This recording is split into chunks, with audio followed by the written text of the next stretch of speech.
नमस्कार. मी Rohini. Cook with Rohini या आपल्या यूट्यूब चॅनलमध्ये तुम्हा सर्वांचं अगदी मनापासून स्वागत आहे. तर मैत्रिणींनो, जून महिना चालू झालेला आहे आणि लवकरच सर्व मुलांच्या शाळा देखील चालू होणार आहेत. तर सर्वांना पडणारा प्रश्न म्हणजे मुलांच्या डब्यामध्ये द्यायचं तरी काय. तर मुलांच्या डब्यासाठी शाळेचा डबा ही सिरीज आपण चालू केलेली आहे आणि आपल्या सिरीजची ही पहिलीच रेसिपी आहे. तर आज आपण अगदी झटपट 10 मिनिटात तयार होणारी अतिशय पौष्टिक अशी आणि त्याचबरोबर खायला देखील एकदम चवदार लागणारी शेपूची भाजी बनवणार आहोत. चला तर मग वेळ न घालवता रेसिपीला सुरुवात करूया.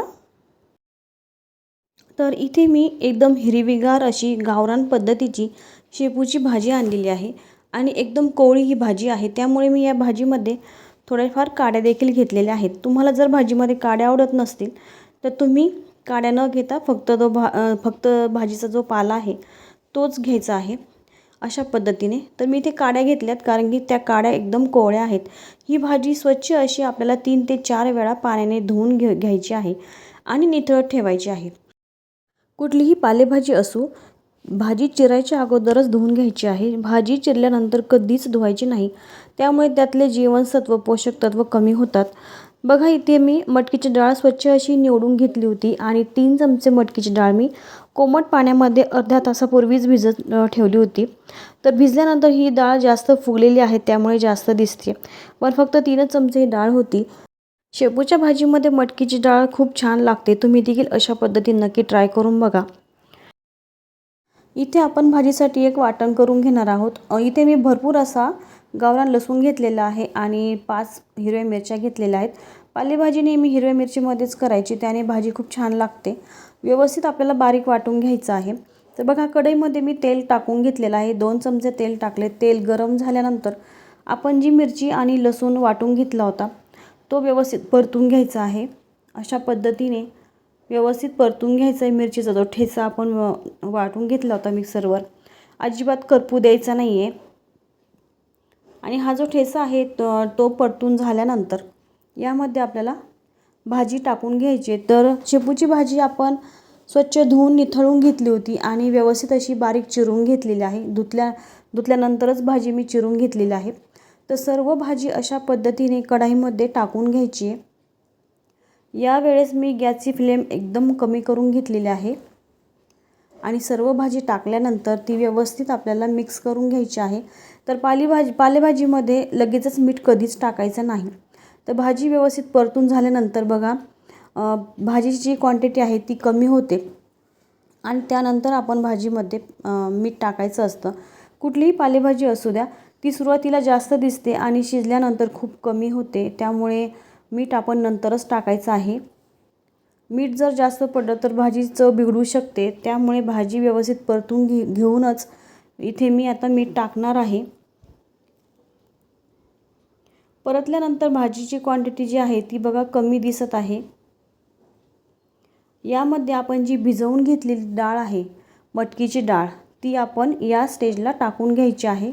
बघा त्या डाळीमधलं जे पाणी होतं ना, ते पाणी मी सर्व टाकून दिलेलं आहे आणि फक्त डाळ जी आहे ती सर्व डाळ आपण यामध्ये टाकून घ्यायची आहे. माझ्या घरी शेपूच्या भाजीमध्ये मटकीची डाळ जास्त प्रमाणात आवडते, त्यामुळे मी इथे जास्त डाळ घेतलेली आहे. तुमच्या घरी जर कमी आवडत असेल तर तुम्ही कमी मटकीची डाळ या ठिकाणी वापरू शकता. आणि मटकीची डाळ जर तुम्हाला टाकायची नसेल तर तुम्ही मुगाची डाळ देखील या भाजीमध्ये टाकू शकता. फक्त मुगाची डाळ जी आहे ती भिजवायची नाही, ती लगेचच शिजते. ती भाजीसोबत शिजून येईल त्यामुळे ती भिजवून घ्यायची नाही. आणि मटकीची डाळ जी आहे ती शिजायला वेळ लागतो त्यामुळे ती डाळ जी आहे ती आपण अर्धा तास अगोदर कोमट पाण्यामध्ये भिजवून घेतली होती. आणि बघा आता भाजीच्या क्वांटिटीनुसार मी इथे 1 चमचा मीठ टाकून घेतलेलं आहे. भाजी व्यवस्थित परतल्यानंतर खूपच कमी झालेली आहे. बघा अगोदरच आपण जर मीठ टाकलं असतं तर भाजी खारट झाली असती. अशा पद्धतीने मीठ डाळ सर्व भाजीमध्ये व्यवस्थित मिक्स करून घ्यायचं आहे.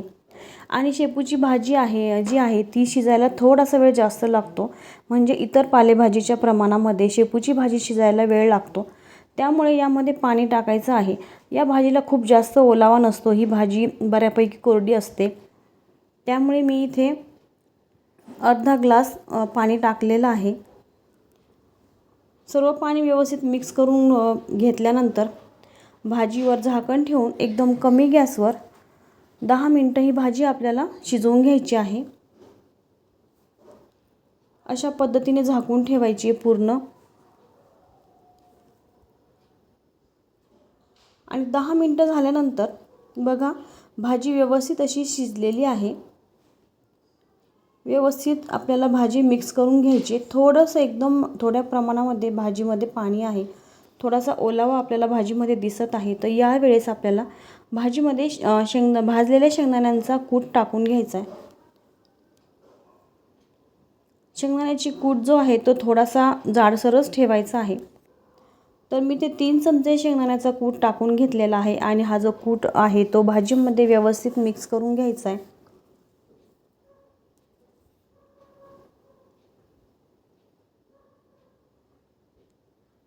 अशा पद्धतीने सर्व शेंगदाण्याचा कूट भाजीमध्ये मिक्स झालेला आहे आणि भाजी इथे तयार आहे। तर गॅसची फ्लेम मी आता बंद करून घेतलेली आहे। तर मैत्रिणींनो, तुम्ही देखील याच पद्धतीने मुलांसाठी झटपट होणारी अगदी 10 मिनिटात तयार होणारी अशी शेपूची भाजी तुम्ही करून बघा आणि कमेंट्समध्ये मला नक्की कळवा। तर गॅसची फ्लेम मी बंद केली होती आणि फक्त कढई गरम होती तेवढ्यावरच फक्त 2 मिनिटासाठी भाजी पुन्हा एकदा दाण्यांचा कूट टाकल्यानंतर वाफवून घेतलेली आहे। बघा एकदम व्यवस्थित अशी भाजी इथे तयार झालेली आहे, एकदम कोरडी आहे। थोडंफार आपल्याला ओलावा भाजीमध्ये ठेवायचा आहे, नाहीतर भाजी खाताना खूप घशामध्ये दाटल्यासारखी होईल आणि एकदम कोरडी कोरडी वाटेल। तर मैत्रिणींनो, आजचा जर व्हिडिओ तुम्हाला आवडला असेल तर व्हिडिओला लाईक करा, शेअर करा आणि त्याचबरोबर जर तुम्ही चॅनलवर नवीन असाल तर चॅनलला नक्की सबस्क्राईब करा, जेणेकरून तुम्हाला असेच सोप्या पद्धतीचे व्हिडिओज बघायला मिळतील। तर पुन्हा भेटूया नवीन आणि अशा छान अशा व्हिडिओसोबत। तोपर्यंत धन्यवाद।